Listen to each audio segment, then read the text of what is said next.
Assalamualaikum warahmatullahi wabarakatuh.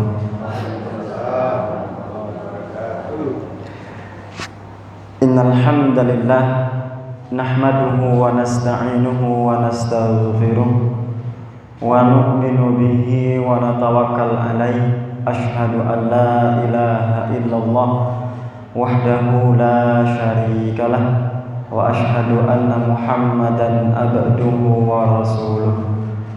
Allahumma salli ala Muhammad wa ala ali Muhammad. Amma ba'du. Alhamdulillah, bersyukur kehadiran Allah Subhanahu wa taala atas segala nikmat dan inayat dari Allah yang masih melekat pada diri kita. Kita masih Allah berikan kesehatan sehingga kita bisa melanjutkan aktivitas kita sebagaimana biasanya, melangkahkan kaki, meringankan tangan sampai kita di tempat yang mulia ini. Begitu pula Allah berikan kita kesempatan untuk senantiasa hadir di majelis ilmu Allah Subhanahu wa taala. Di antara jutaan manusia yang hidup di muka bumi, ada orang-orang yang memulai aktivitasnya sebagai petani, ada yang memulai aktivitasnya sebagai pekerja, ada yang memulai aktivitasnya sebagai pelari-pelari culture di jalan raya itu, dan lain sebagainya. Kita di antara hamba Allah yang Allah berikan kesempatan memulai pagi dengan aktivitas ilmu. Allahumma salli ala Muhammad wa ala ali Muhammad. Salawat serta salam senantiasa kita curahkan keharibaan junjungan alam Nabi kita Nabi Muhammad sallallahu alaihi wasallam. Semoga kita senantiasa istiqomah menegakkan dan mengamalkan sunnah-sunnah beliau sehingga kita semua mendapat syafaat beliau di yaumil akhir kelak. Baik, Bapak Ibu hadirin majelis tadabbur Al-Quran rahimani wa rahimakumullah. Bismillah, kita mulai pertemuan kita pada pagi yang mulia ini.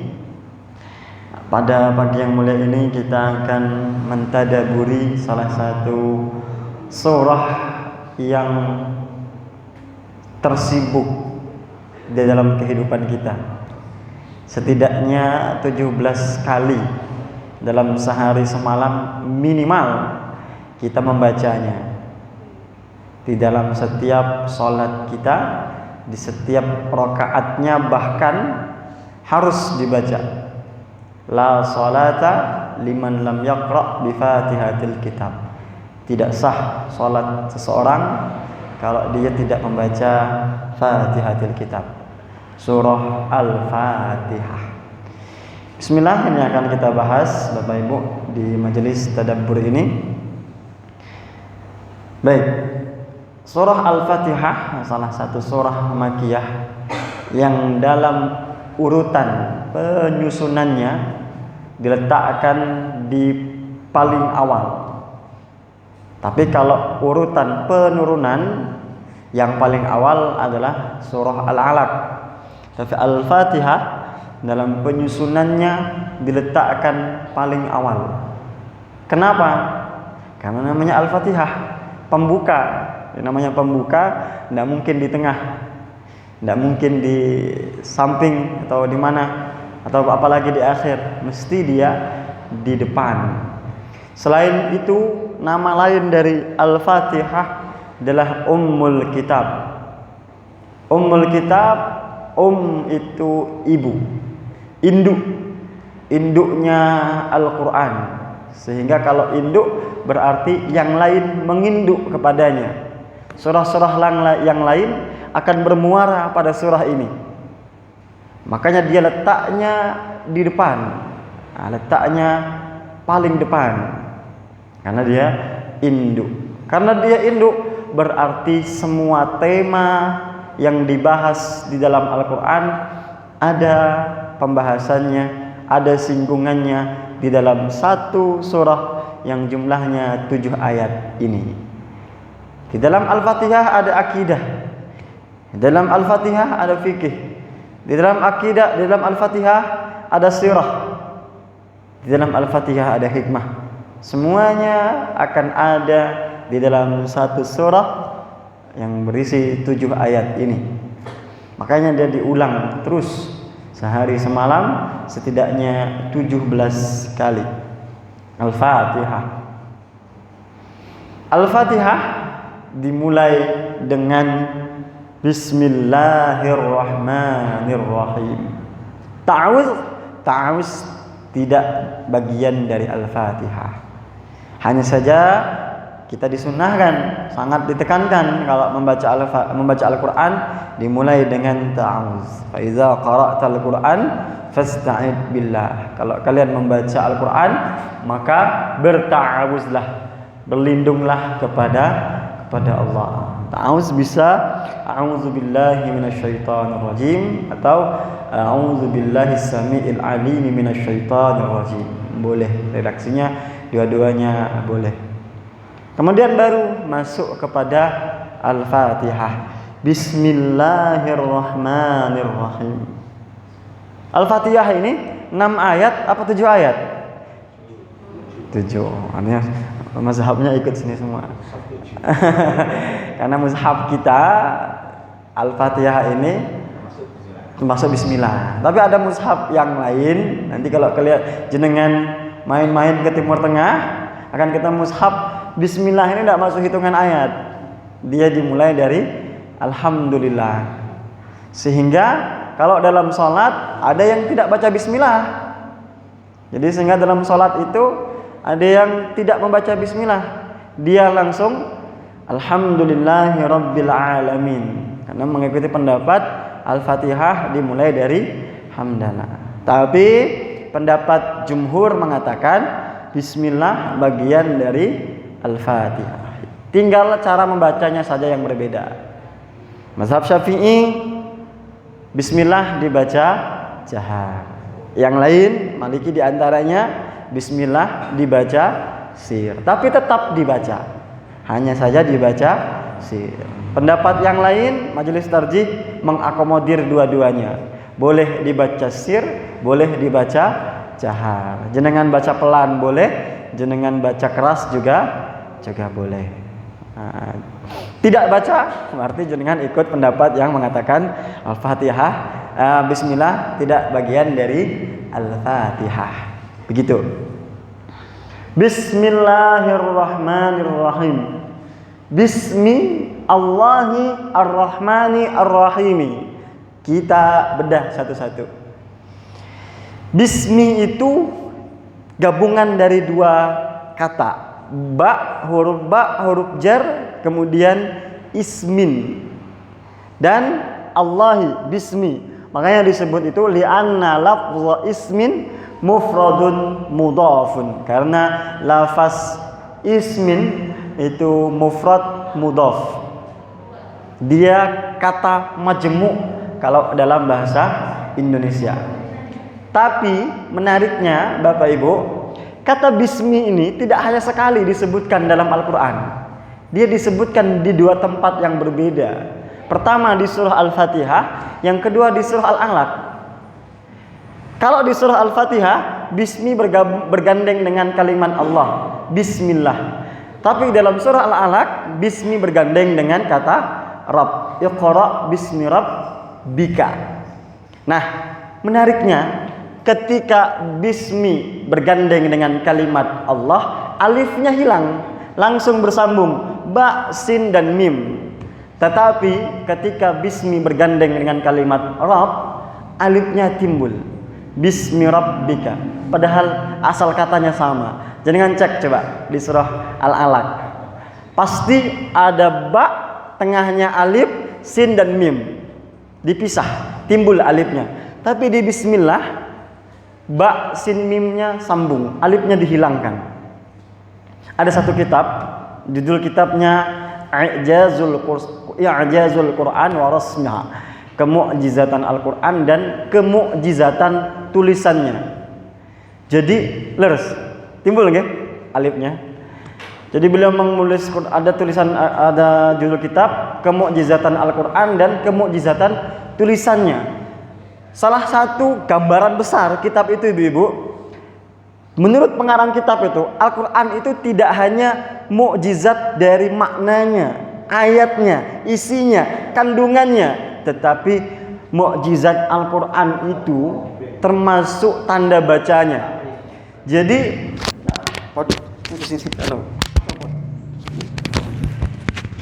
Ibu, Bapak-bapak, Al-Quran itu bahkan titik komanya, tanda tulisan tegak seperti ini, itu pun mukjizat dan dia tidak boleh sembarang ditulis. Saya seleksi dai MUI Pusat tahun 2025. Salah satu tesnya kita wajib menuliskan ayat Al-Quran yang disuruh pengetes, penguji untuk menulis di selembar kertas. Tidak boleh melihat, harus sesuai ingatan kita. Jadi penguji itu akan menyebutkan, tulislah ayat ini dari surah ini, dari ayat segini sampai ayat segini. Kalau tulisannya berbeda dengan tulisan Al-Quran, maka tidak lulus. Saya waktu tes tahun 2025 kemarin, kaget saya. Karena kalau ikut grammar nahwu, tulisan nahwu, bisa saja. Kalau alamin itu bisa saja A-nya ditulis timbul alifnya. Tapi kalau Quran tidak seperti itu, A-nya ditulis tegak seperti itu. Maka MUI mintanya nulisnya sesuai dengan kaidah penulisan Al-Quran. Setelah saya baca kitab itu, ternyata memang menulis Al-Quran pun tidak boleh sembarangan. Nah, maka hebat orang-orang yang hafal Al-Quran kemudian tulisan-tulisannya itu luar biasa. Kebetulan saya waktu itu tes ayat yang saya hafal. Kebetulan saja. Kalau seandainya ayat yang tidak saya hafal, mungkin tidak lulus juga. Ini Masya Allah, ya Allah berikan kemudahan. Ya, salah satunya menulis Al-Fatihah. Ayat keduanya apa? Lupa saya. Bismillahirrahmanirrahim. Ba, sin dan mim. Baik. Ba itu dalam bahasa Arab disebut harfu jar. Kalau dalam tadabburnya disebut baul isti'anah. Baul isti'anah. Ba yang menunjukkan permohonan pertolongan kepada Allah Subhanahu wa taala. Kenapa disebut permohonan pertolongan? Coba kita fahami sedikit maknanya. Dengan nama Allah yang Maha Pengasih lagi Maha Penyayang. Sudah difahami maknanya? Sudah? Sudah selesai kalimatnya? Sudah Ibu? Sudah? Oke, kalau sudah, saya berikan contoh lain. Saya ngomong ke Ibu, dengan motor yang bagus lagi mahal. Saya selesaikan di situ omongan saya, kemudian saya ngeloyor. Jenengan paham maksud saya? Paham? Enggak paham. Jenengan kan bingung, apa maksud uang gue tadi? Tiba-tiba ngomong dengan motor yang mahal lagi bagus. Saya ngomong lagi, dengan baju yang mahal lagi mewah. Usul saya tinggal. Jangan paham maksud saya? Orang tadi ngomong apa itu? Nah, ternyata tidak paham. Sama dengan nama Allah yang Maha Pengasih lagi Maha Penyayang. Lah kenapa dengan nama Allah yang Maha Pengasih lagi Maha Penyayang itu? Nah, ini kalimatnya, maknanya belum selesai. Kapan dia selesai? Dia selesai ketika digandeng dengan semua aktivitas kita. Dengan nama Allah yang Maha Pengasih lagi Maha Penyayang, saya belajar. Dengan nama Allah yang Maha Pengasih lagi Maha Penyayang, saya menulis. Dengan nama Allah yang Maha Pengasih lagi Maha Penyayang, saya bekerja. Baru selesai kalimat itu. Makanya di tafsirnya disebut abtadi'u bikulli ismillahi ta'ala. Kita buka semua aktivitas kita dengan nama Allah Subhanahu wa ta'ala. Itulah kenapa Nabi berpesan, kullu zibalin la yubda'u bi bismillahirrahmanirrahim fahuwa aqta. Semua kalimat, semua aktivitas, semua kegiatan yang positif tidak dibuka dengan nama Allah Subhanahu wa taala, fahuwa aqta, maka dia terputus. Artinya tidak ada gunanya, tidak ada faedahnya. Makanya kita memulai kajian, memulai ta'lim, memulai tulisan dimulai dengan bismillahirrahmanirrahim. Bismi Allahi ar-Rahmani ar-Rahimi. Ar-Rahmani yang maha pengasih, Ar-Rahimi yang maha penyayang menurut terjemahan kita. Tapi apa bedanya ibu-ibu pengasih dan penyayang? Ibu yang lebih peka biasanya. Apa bedanya pengasih dan penyayang? Apakah pengasih tidak penyayang? Apakah penyayang tidak pengasih? Apakah ada bedanya? Ada tidak bedanya? Ibu-ibu? Woi. Tidak ada bedanya. Tidak ada bedanya. Tapi kenapa Allah ulang? Kenapa Allah ulang? Berarti pengulangan yang tidak ada artinya. Sementara Al-Quran tidak mungkin mengulang sesuatu yang tidak ada artinya. Memang kalau kita membaca terjemahan yang pengasih dan penyayang kurang masuk dalam pemaknaannya. Maka memang idealnya memahami Al-Quran tidak cukup hanya dengan terjemahannya saja. Karena ada banyak kata dalam bahasa Arab yang tidak cukup kata dalam bahasa Indonesia untuk menerjemahkannya. Butuh zauk namanya dalam bahasa Arab itu. Zauk itu rasa yang diasah. Salah satunya Ar-Rahmanir Rahim, maha pengasih lagi maha penyayang. Ar-Rahman itu nikmat Allah, kasih sayang Allah yang sifatnya umum. Sementara Ar-Rahim, kasih sayang Allah juga cuman sifatnya khusus. Ar-Rahman, kasih sayang Allah yang bersifat umum yang Allah berikan kepada semua makhluk di dunia ini. Dia beriman, tidak beriman, beriman atau kafir, manusia atau bukan, semuanya dapat rahmatnya, ar-Rahmannya Allah Subhanahu wa taala. Orang kafir yang berusaha, dia akan dapat hasilnya di dunia. Dia akan sukses di dunia. Kenapa bisa dia sukses di dunia? Allah berikan ar-Rahman Allah kepada dia. Bahkan ulat di lubang batu saja ada rezekinya Allah berikan. Ayam saja yang dari zaman Nabi Adam sampai hari ini yang nyari makannya hanya modal paruhnya saja, rezekinya tidak habis-habis. Itulah ar-Rahmannya Allah Subhanahu wa taala. Semuanya dapat. Tetapi beda dengan ar-Rahim. Ar-Rahim itu kasih sayang Allah sifatnya khusus. Hanya diberikan kepada orang-orang beriman saja. Orang kafir selesai di dunia. Dia sudah sukses, sudah nyaman di dunia, sudah dapat ar-Rahman Allah di dunia. Tapi bagi orang-orang beriman, dia akan masih dapat ar-Rahimnya Allah Subhanahu wa taala. Di dunia dia dapat bimbingan taufik, dapat bimbingan hidayah dari Allah Subhanahu wa taala. Di akhirat dia dapat penerimaan taubat dari Allah Subhanahu wa taala. Orang kafir tidak dapat. Nah, maka orang beriman dapat dua, dapat ar-Rahman dan dapat ar-Rahim dari Allah Subhanahu wa taala. Maka ketika aktivitas kita mulai dengan kalimat Bismillahirrahmanirrahim, kita sedang meminta pertolongan kepada Allah. Ya Allah, saya mulai bekerja hari ini dengan namamu, memohon pertolongan kepadamu. Pertama saya mohon ar-Rahmanmu ya Allah.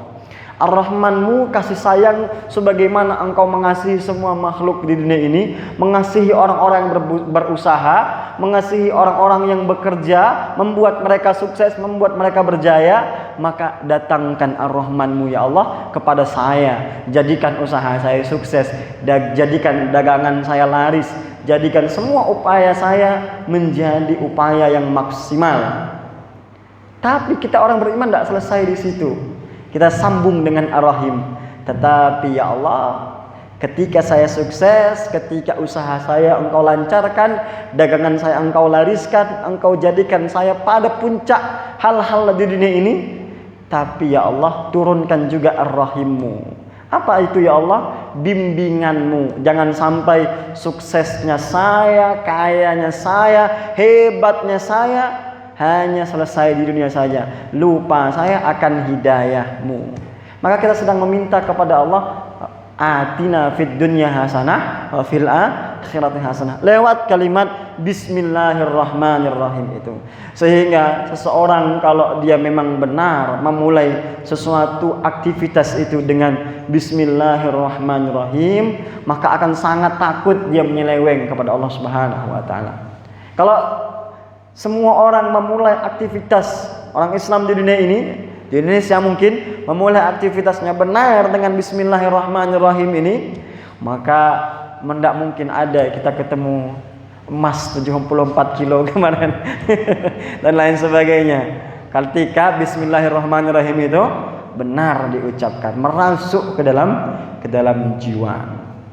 Bismillahirrahmanirrahim, dengan nama Allah yang Maha Pengasih lagi Maha Penyayang.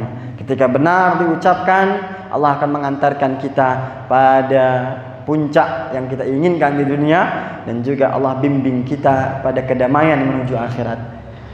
Kemudian ayat berikutnya, alhamdulillahi rabbil alamin. Alhamdu as-sana'u 'alallahi bisifatil kamal. Alhamdu, pujian kepada Allah dengan sifat yang sempurna. Kenapa kita memuji Allah? Kenapa kita harus memuji Allah? Karena tadi di awal tadi Allah sudah berikan kita nikmat senang dunia, Allah berikan kita hidayah untuk akhirat. Maka senang dunia, hidayah ke akhirat, jangan lupa untuk memuji Allah Subhanahu wa taala dengan segala kesempurnaannya. Dan kita diperintahkan untuk memuji Allah dalam segala keadaan. Senang kita puji Allah, alhamdulillahirabbil alamin. Sedih kita, susah kita, puji juga Allah, alhamdulillah ala kulli hal. Jadi prinsipnya orang beriman, prinsipnya orang beriman, orang muslim itu tidak pernah rugi. Harusnya selalu untung. Sama seperti kita orang Jawa, kita kan tidak pernah rugi, selalu untung. Tabrakan misalnya, remuk motornya, apa ucapnya? Alhamdulillah, untung cuman motor yang remuk. Motor remuk, tangan terkilir misalnya, dia akan ngomong lagi, alhamdulillah, cuman motor sama tangan yang terkilir. Patah kakinya misalnya, dia akan ngomong, alhamdulillah, cuman patah kaki gitu. Untung patah kaki. Cedera berat misalnya, kena kepalanya, dia akan ngomong lagi, alhamdulillah, untung masih selamat katanya.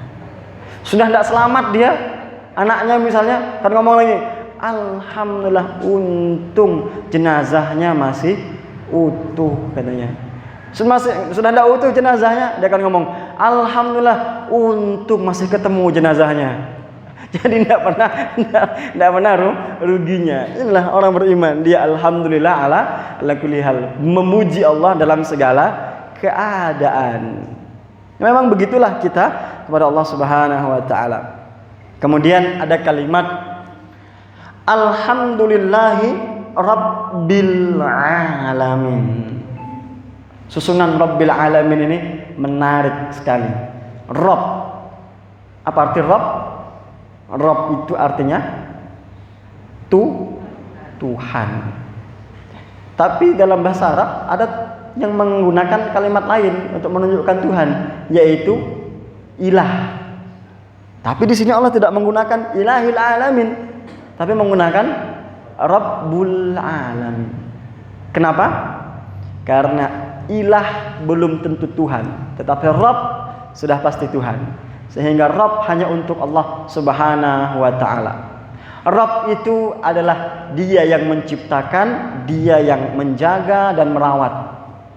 Kalau ilah itu Tuhan. Kenapa dia disebut Tuhan? Karena dia disembah. Sehingga banyak Tuhan di dunia ini. Ada Tuhan yang menggantung, ada Tuhan yang di gunung, ada Tuhan yang di laut, ada Tuhan yang... Sekarang ada banyak lagi Tuhan. Tuhan yang segi empat itu, yang di tangan masing-masing. Nah itu Tuhannya kan sekarang. Seakan-akan disembah. Tapi semua ini tidak bisa menciptakan dan tidak bisa mengatur dan tidak bisa menjaga. Yang bisa menciptakan, mengatur dan menjaga adalah Rabbil alamin. Rabb itu disebut menjaga, penjaga.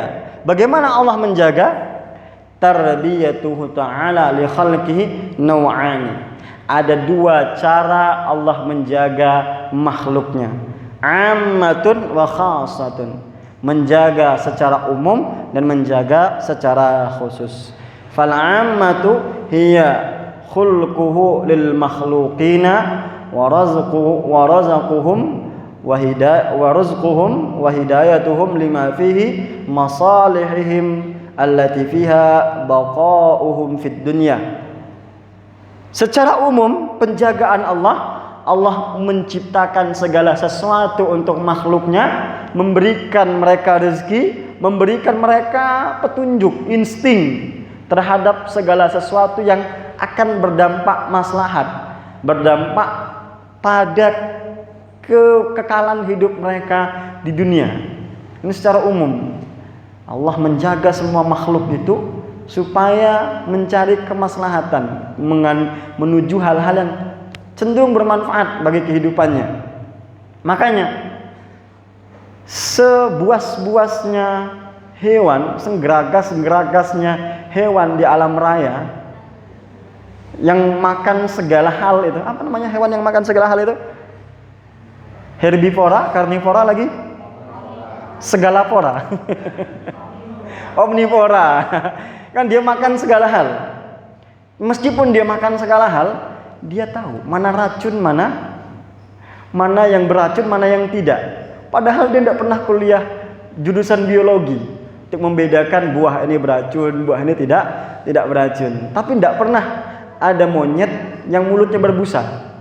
Mulutnya berbusa. Kenapa? Salah makan. Ada mungkin, tapi jarang sekali.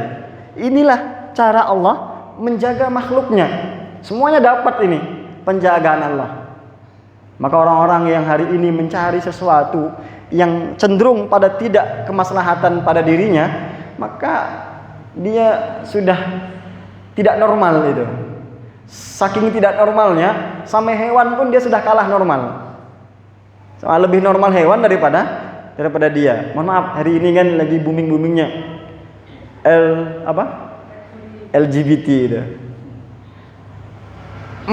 Sesuai fitrah penciptaan Allah, penjagaan Allah desain manusia itu Adam dan Hawa. Bukan siapa? Bukan Adam dan Adam. Tetapi dia menyelisihi. Maka waktu itu dalam kondisi seperti itu dia dari hewan pun kalah normal, masih normal hewan daripada dia. Karena Allah menjaga, Allah berikan penjagaan, insting bagi dia untuk menuju sesuatu yang bermanfaat. Dan ada penjagaan Allah secara khusus, wal khasatu tarbiyatuhu lil awliyaihi. Penjagaan Allah terhadap wali-walinya, maksudnya terhadap orang-orang beriman. Fayurabbihim bil imani wa yuwaffiquhum lahu wa yukmiluhum wa yatba'u anhum as-sawarifa wal awa'iqa wal hailata bainahum wa bainahum. Maka Allah menjaga mereka pertama dengan keimanan. Allah cenderungkan hati mereka, Allah jaga hati mereka pada keimanan. Allah sempurnakan mereka dalam keimanan dan Allah tiadakan, Allah jauhkan dari mereka para wali-wali Allah, orang-orang beriman kepada Allah, dari segala halang rintang yang akan menjauhi antara dia dan Allah Subhanahu wa taala. Ini penjagaan Allah secara khusus saja. Tidak semua makhluk dapat. Hanya orang-orang beriman saja yang Allah jaga. Maka ibu-ibu kalau masih tergerak dalam hatinya untuk hadir ke majelis ilmu, kalau bangun tadi subuh atau bangun subuh minggu depan tergerak dalam hati, wah saya ada kajian di IKADI, waktunya saya datang. waktunya saya berangkat. Berarti itu tarbiyatullah. Itu cara Allah sedang menjaga kita semua. Menjaga orang-orang beriman yang tidak semua makhluk dapat, yang tidak semua manusia dapat. Maka kita harus bersyukur kepada Allah. Allah jaga kita. Alhamdulillahi Rabbil Alamin. Rabbil Alamin. Rabb yang menciptakan, menjaga, merawat alamin. Alam. Saya zoom sedikit. Kelihatan Ibu? Alamin, tulisan alaminnya. Tulisan alamin itu, alamun itu sudah jamak. Disebut jamak taksir. Kemudian ketambahan ya dan nun di ujung itu jadi jamak lagi, disebut jamak muzakkar salim. Itu dalam kaidah bahasa Arab disebut jam'ul jawami, menjamakkan sesuatu yang sudah jamak. Jadi Rabb seluruh alam, seandainya sampai di Rabbil Alam, Rabb seluruh alam itu sudah jamak semua alam, tapi Allah tidak mau sampai di situ. Allah berikan tekanan. Rabb seluruh alam, maksudnya semua alam yang terlihat tidak terlihat, yang kita ketahui yang tidak kita ketahui, Rabbnya adalah Allah Subhanahu wa taala. Dan Allah lah yang menciptakan semua, Allah lah yang menjaga semuanya, Allah lah yang merawat semuanya. Jenengan ingat kisah Nabi Sulaiman izin kepada Allah mau memberikan makan makhluk seluruh muka bumi sehari saja.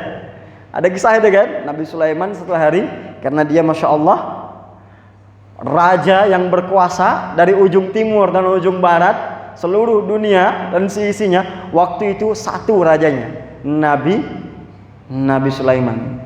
Tidak hanya bangsa manusia, bangsa jin, Nabi Sulaiman pun rajanya. Karena dia merasa berkuasa, banyak bala tentaranya, banyak perbendaharaannya. Suatu hari dia izin kepada Allah, ya Allah, bagaimana kalau saya izin memberi makan makhlukmu yang seluruhnya ada di dunia ini sehari saja? Kata Allah, silahkan. Wah, mulailah dia perintahkan seluruh bala tentaranya untuk menyiapkan berbagai macam persiapannya, makanannya, minumannya, semua dipersiapkan untuk memberikan makan seluruh makhluk. Ketika sudah siap, Allah tanya, yang mana dulu nih yang mau yang dikasih makan? Jadi kita mulai dari makhluk Allah yang paling dalam, mulai dari ikan. Oke, naik satu ikan, dalam riwayat dikatakan ikan nun namanya, naik satu ikan, baru satu saja, sekali hap langsung habis semua persiapannya. Kaget Nabi Sulaiman, loh, sekali hap ikan itu semua persiapannya habis, tidak bersisa. Disuruh bersiap-siap lagi bala tentaranya sudah menyerah, sudah tidak mampu untuk menyiapkan lagi. Baru satu ikan saja, baru sadar Nabi Sulaiman betapa kekayaan, kekuasaan yang dia miliki tidak ada apa-apanya dibanding Allah Subhanahu wa taala. Nabi Sulaiman yang sedemikian hebat kayanya saja tidak mampu sekedar menanggung kehidupan makan seluruh dunia sehari saja. Apatah lagi kita. Makanya enggak jadilah live soalnya. Makanya Allah itu yang mencukupi seluruh alam semesta ini. Allah jugalah mencukupi kehidupan kita. Maka ibu-ibu, bapak-bapak, ketika kita sholat membaca Al-Fatihah itu, dalam sholat kita hendak sholat kita banyak masalah, banyak kesusahan, banyak kepayahan. Ketika baca Rabbil Alamin, terbayanglah dalam pikiran kita Allah yang mencukupi seluruh alam semesta saja Allah bisa, apatah lagi mengabulkan permintaan kita yang remeh, yang kecil saja. Sangat lebih mudah bagi Allah Subhanahu wa ta'ala. Susah di pikiran kita, tapi tidak susah bagi Allah Subhanahu wa ta'ala. Sulit bagi kita, tapi tidak sulit bagi Allah Subhanahu wa taala. Maka ketika kita baca Rabbil Alamin, ini yang terbayang dalam pikiran ketika kita sholat. Segala puji bagi Allah yang memenuhi, menciptakan, menjaga, merawat seluruh alam semesta. Seluruh alam semesta saja Allah ciptakan, Allah jaga, Allah rawat, apalagi kehidupan saya yang hanya sebutir debu di dunia ini. Tentu Allah akan lebih mudah menjaga, merawat, dan memandu dan lain sebagainya. Maka terbayang dalam kehidupan diri kita ketika sholat timbul. Inilah yang namanya khusyuk, mampu membayangkan ayat-ayat Allah demikian. Alhamdulillahi Rabbil Alamin. Sampai jam berapa ini? Sampai jam 8. Sampai sepegelnya aja. Baik, alhamdulillahi Rabbil Alamin, Ar-Rahmani Ar-Rahim, Ar-Rahmanir Rahim, Maliki Yaumiddin. Di awal tadi sudah ada penyebutan Ar-Rahmanir Rahim. Setelah alhamdulillah diulang lagi Ar-Rahmanir Rahim sebelum masuk ke ayat Maliki Yaumiddin. Ar-Rahmanir Rahim ini pembatas sebelum Allah masuk pada subbab berikutnya pada tema pembahasan di surah Al-Fatihah ini. Setelah Allah bahas tentang kehidupan kita, segala hal yang Allah jaga dalam kehidupan kita, Allah tutup dengan Ar-Rahmanir Rahim, masuk ke ayat Maliki Yaumiddin. Maliki Yaumiddin, raja yang menguasai hari pembalasan. Tapi sebelum Allah bahas tentang pembalasan, Allah singgung lagi Ar-Rahmanir Rahim, yang maha pengasih lagi maha penyayang. Apa maksudnya? Supaya tidak ada yang protes ketika nanti diazab, dibalas oleh Allah di akhirat. Nanti orang-orang yang dibalas, yang diazab di akhirat, Allah akan sebutkan Ar-Rahmanir Rahim. Sebelum kalian diazab, dibalas di akhirat, kasih sayang Allah jauh lebih dulu mendahului kehidupan kalian di dunia. Kalian hari ini dibalas, tapi Allah sudah memberikan kasih sayangnya di dunia. Kenapa tidak kalian maksimalkan kasih sayang itu dulu di dunia? Maka hari ini setelah hari kiamat itu datang, maka kalian akan dibalas. Itu maksudnya. Makanya Allah ulang Ar-Rahmanir Rahim, baru masuk kepada Maliki Yaumiddin, hari pembalasan. Menariknya, Malik man ittasafa bisifatil mulki allati min asariha annahu ya'muru wa yanha wa yusibu wa yu'aqibu wa yatasarrafu bi mamalikihi bi jami'an wa itasarrufati. Malik, raja, adalah zat yang disifati dengan sifat kekuasaan, penguasaan, yang mana di antara ciri yang sesuatu yang berkuasa adalah pertama ada perintah, yang kedua ada larangan. Yang namanya raja pasti ada perintah dan larangan. Tidak mungkin raja tidak ada perintah dan larangan. Kita hidup bernegara saja ada perintah dan larangan. Dan memang manusia itu tidak mungkin bisa bebas dari perintah dan larangan. Dimanapun, kapanpun, manusia itu terikat dengan perintah dan larangan. Tidak mau diperintah Allah, dia akan terikat dengan perintah manusia, dengan aturan manusia. Maka saya sering sampaikan pada anak-anak didik, murid-murid kami di sekolah, kalian di sekolah itu sedang diajarkan untuk menjalankan perintah dan larangan. Kalau ada murid yang bertanya, Pak Ustadz, kenapa rambut saya harus dipotong? Kan rambut tidak berpengaruh pada pembelajaran. Kan yang nulis tangan, yang lihat mata. Kok rambut yang harus dipotong? Saya jawabnya simpel. Bukan masalah rambutnya. Ini mengajarkan kalian supaya mengerti mana perintah, mana larangan. Karena hidup itu tidak bisa bebas dari perintah dan larangan. Orang yang bisa menjalankan perintah akan beruntung. Orang yang melanggar larangan akan rugi. Kalau kalian di sekolah tidak diajarkan menjalani perintah dan meninggalkan larangan, nanti keluar dari sekolah, hidup bermasyarakat, jadilah orang yang melakukan yang dilarang, melanggar yang diperintah. Kenapa? Tidak terbiasa. Itulah gunanya sekolah. Sekolah itu tidak menjadikan orang pintar. Sekolah itu tidak menjanjikan orang sukses. Maka ibu, bapak, kalau anaknya sekolah, anaknya kuliah, kok tidak sukses, belum sukses, bukan salah sekolahnya, bukan salah kuliahnya. Sejak kapan kuliah itu menjanjikan sukses dan pintar? Tidak pernah. Sekolah itu hanya membantu kita memperbaiki pola pikir dan pola hidup. Itu saja sebenarnya. Di rumah bisa, tetapi di rumah sosialisasinya kurang. Hidupan kita ini tidak hanya ibu, bapak, kakak, adik saja.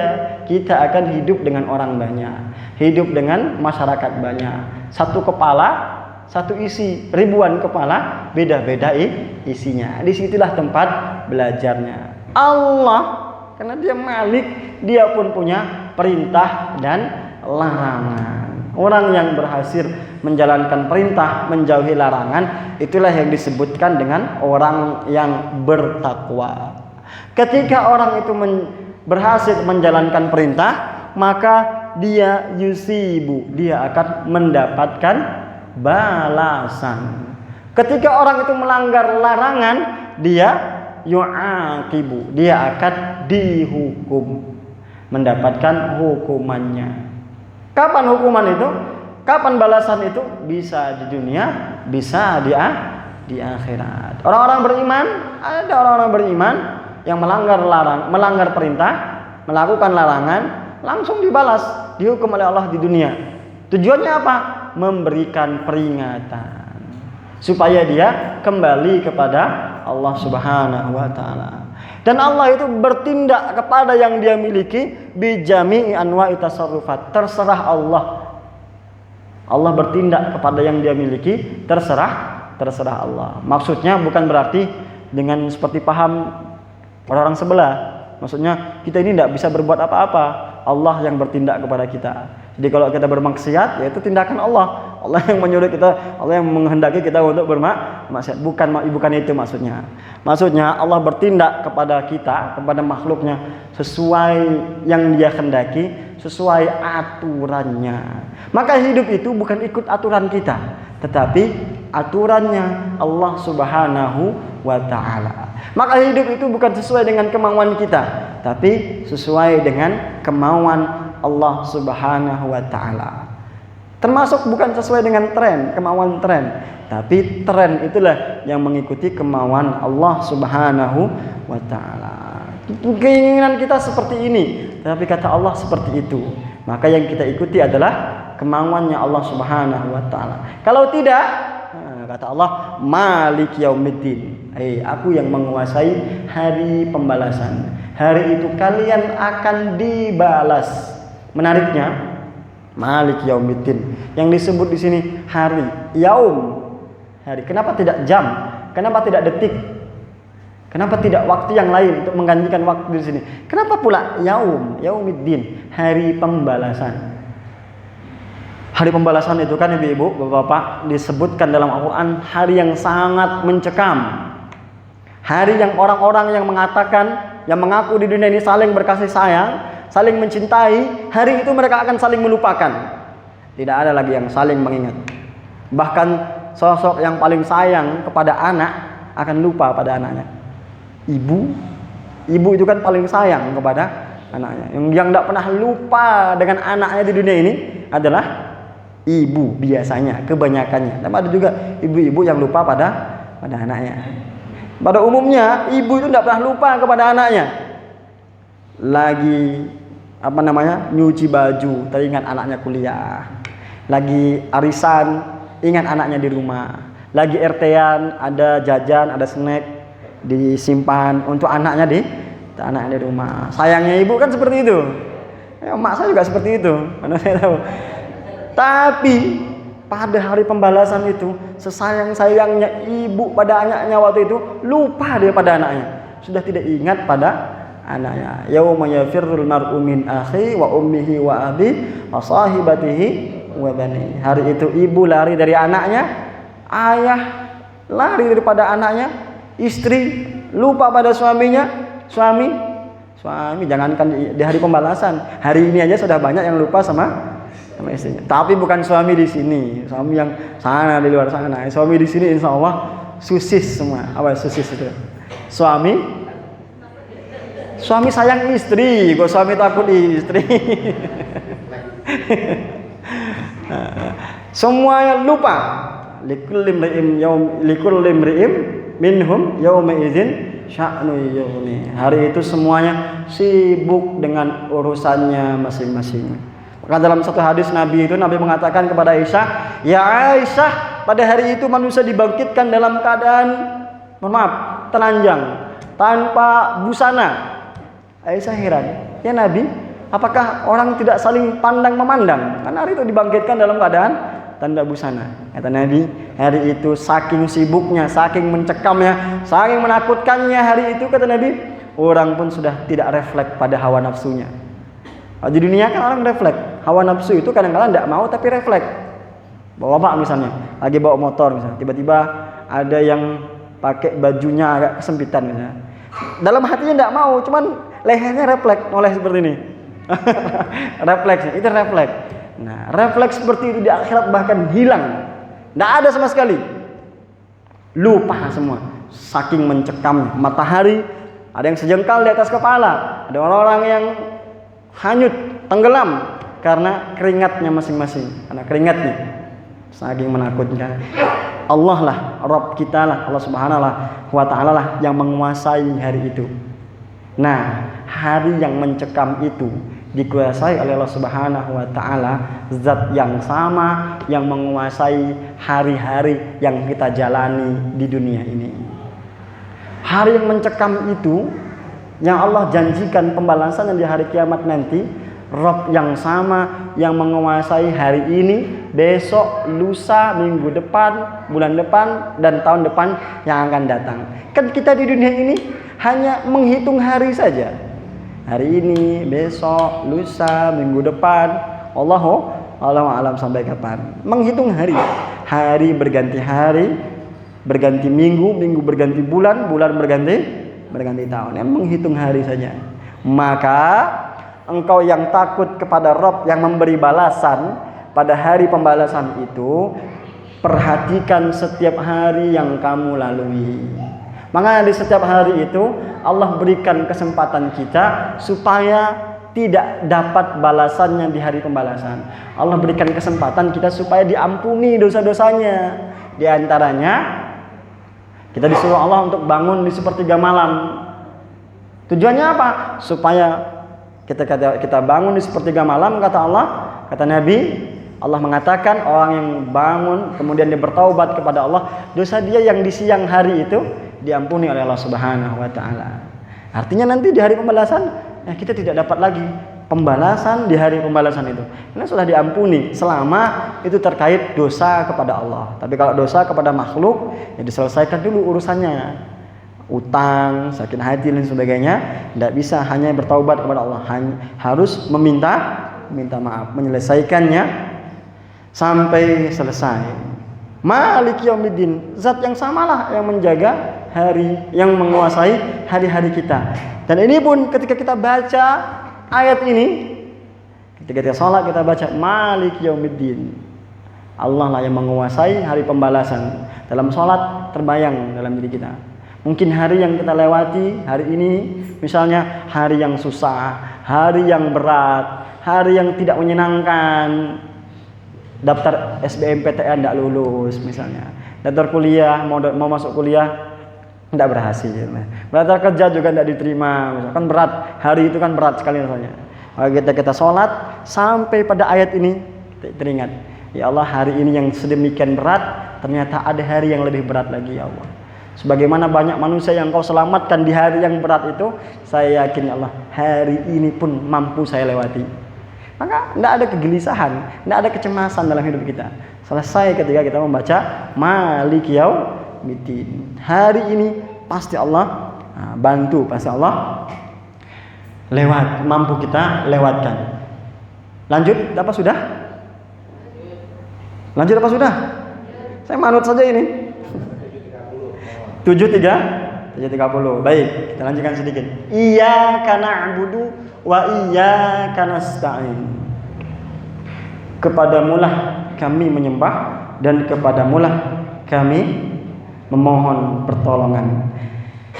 Nakhussuka wahdaka bil ibadati wal isti'anati. Ini maksudnya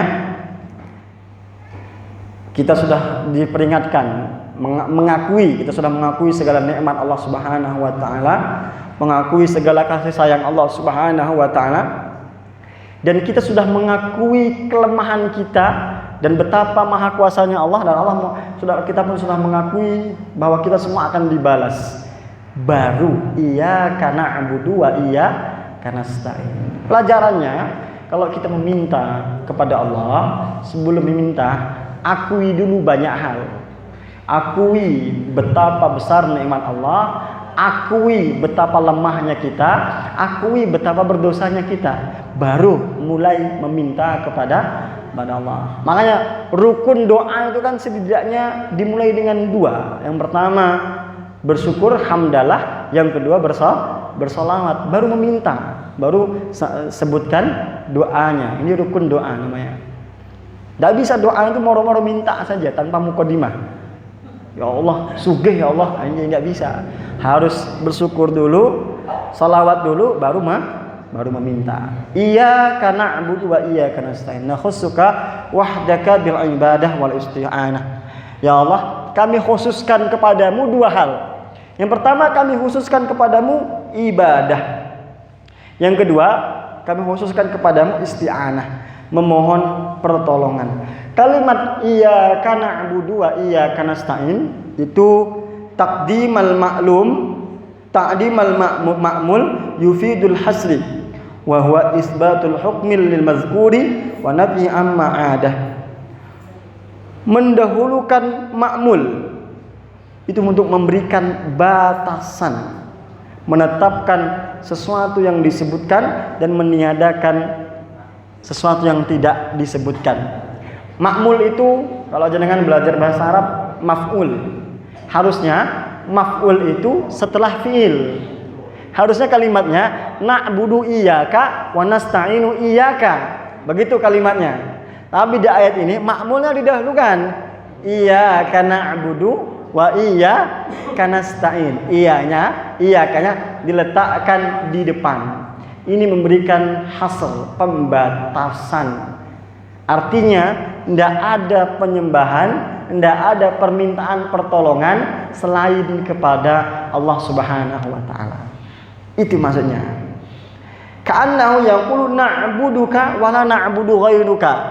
Seolah-olah wa la na'budu ghairaka. Kita sedang berkata, ya Allah, hanya kepadamu kami menyembah dan tidaklah kami menyembah kepada selainmu. Wa nasta'inu bika wa la nasta'inu bi ghairika.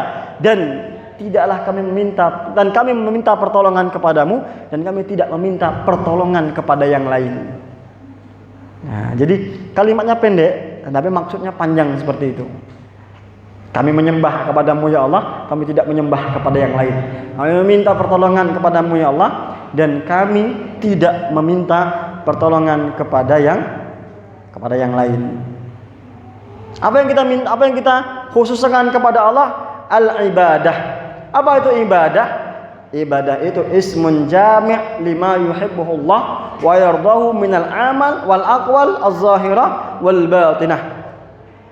Ibadah itu kata yang umum menunjukkan segala sesuatu yang Allah cintai dan Allah ridhoi berupa amalan, perbuatan maupun ucapan, zahir maupun batin.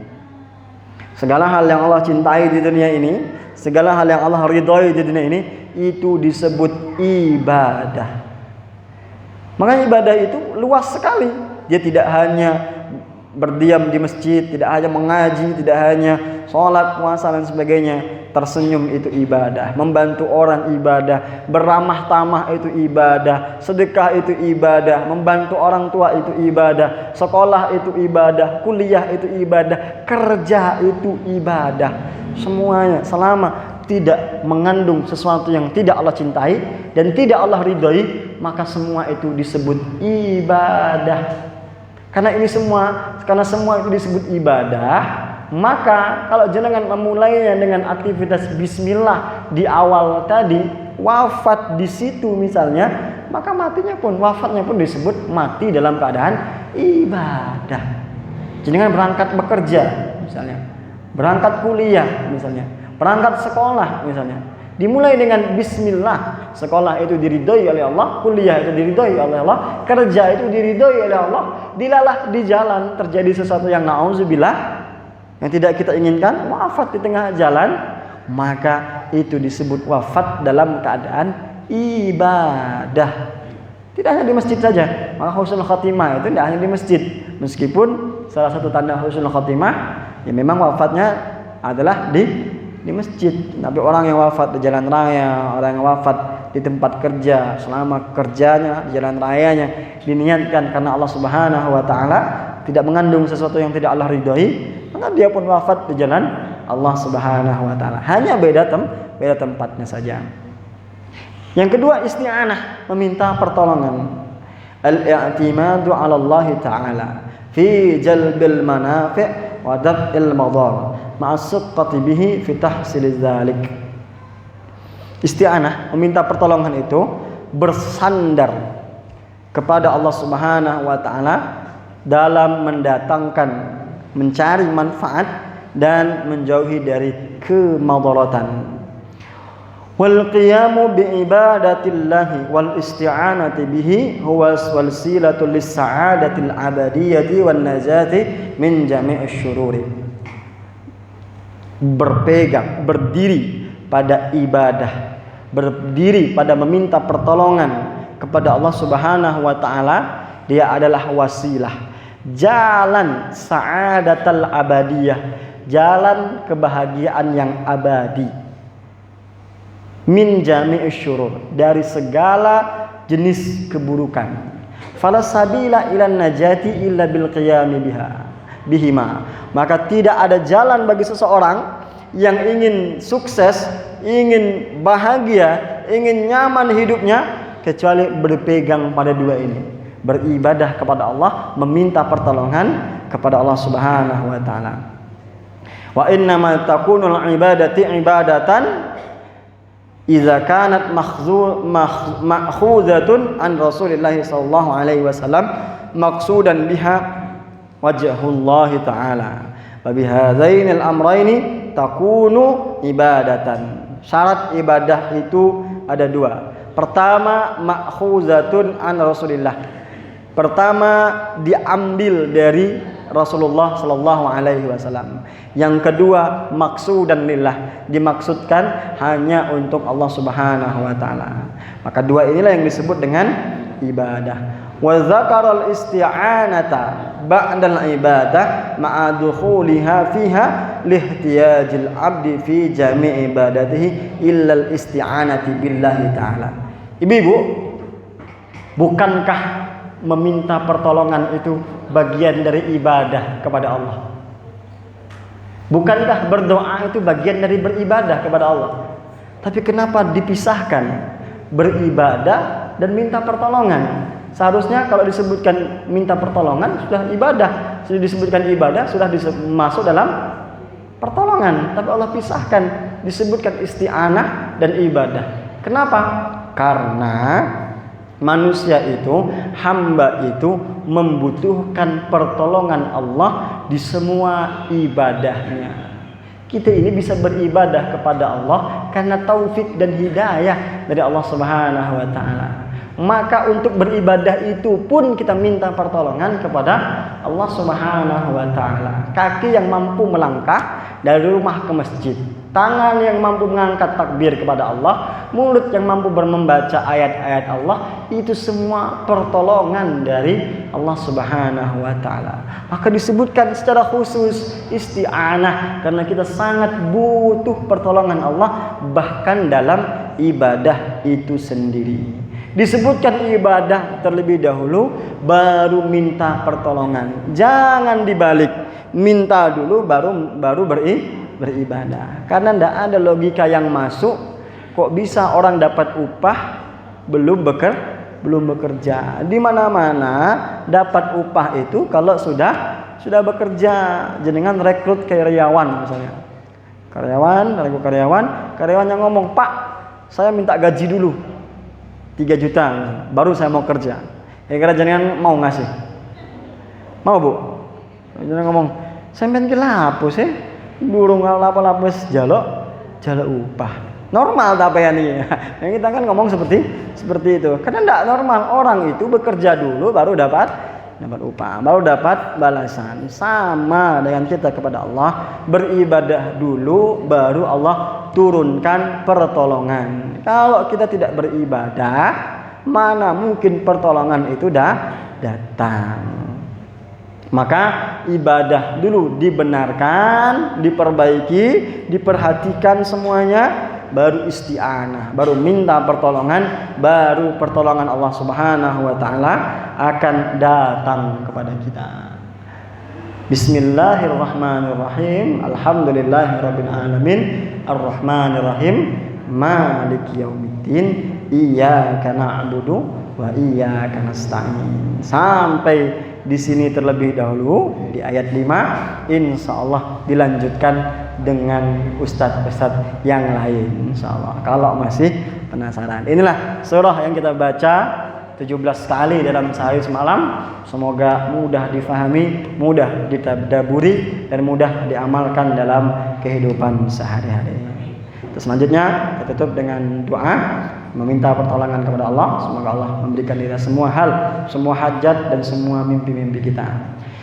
Bismillahirrahmanirrahim. Hamdasy syakirin, hamdan na'imin, hamdan yu'afi ni'amahu kafi'u mazidah. Ya Rabbana lakal hamdu kama yanbaghi li jalalikal karim wa azimi sultanik. Allahumma salli ala Muhammad wa ala ali Muhammad. Allahumma ja'al jam'ana hadha jam'an marhuman wa tafarruqana min ba'dihi tafarruqan ma'suman wa la tada' fina wa la ma'ana syaqiyan wa la mahruman. Allahumma inna nas'aluka al-huda wat-tuqa wal-'afafa wal-ghina. Allahumma anzilir rahmah was-sakinah ala hadhihi al-jama'ah. Allahumma rabbana anzil 'alaina ma'idatan minas sama' takunu lana idan li awwalina wa li akhirina wa ayatun minka warzuqna wa anta khairur raziqin.